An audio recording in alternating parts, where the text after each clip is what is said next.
In this video, we're going to explore some of the information fields that you see on the Multiview HD Pro screen.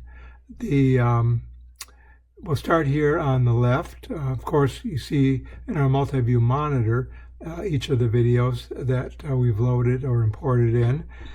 If you hover over any of the numbers, it will give you the actual source where that video is located. So each one here, it does for a brief moment, but you can return to that. You can see where the video is and its file name.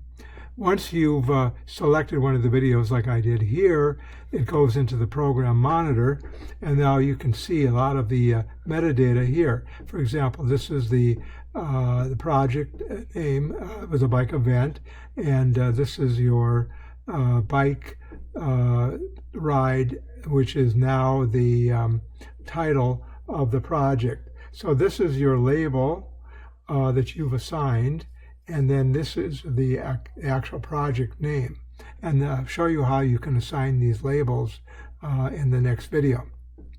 So what you have here is not only the name of the event, where it's located, the day of the week, and of course it tells you something about the shot description. So when I am importing video, for example, if I import here, I am providing this metadata that you see in the screen here, like the location, the day of the week, and shot description.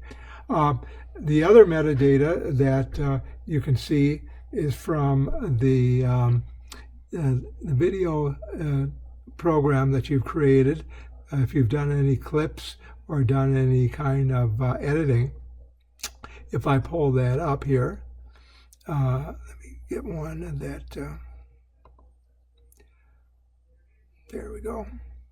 So now, if we hold the cursor over the combo box here, we'll see where that clip, the actual program clip, is located.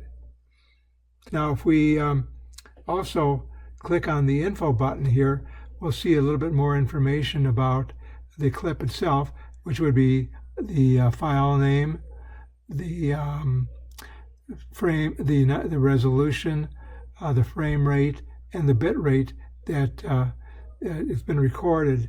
Now this, of course, is the output, so I'm going to go back to the original clip. Now what we're looking here is at the proxy.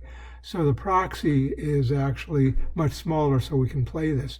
But if I change this, for example, and I say I don't want to use the proxy for the program, I'll just simply take that off. And now I'm going to just go back and reload this again here. Now you can see the original clip was recorded in 1920 by 1080, 2997, and the bit rate, which is of course much higher than the proxy. The other information that's shown here is a duplicate of the description of the shot. Up in the left-hand corner is the actual start time of the clip.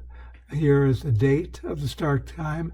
This is a duplicate of the current counter position, so if I move a little bit, that will update, and this is the duration of the clip. So these are some of the informational fields I can display when I am working with my videos. So that would do it. Thank you.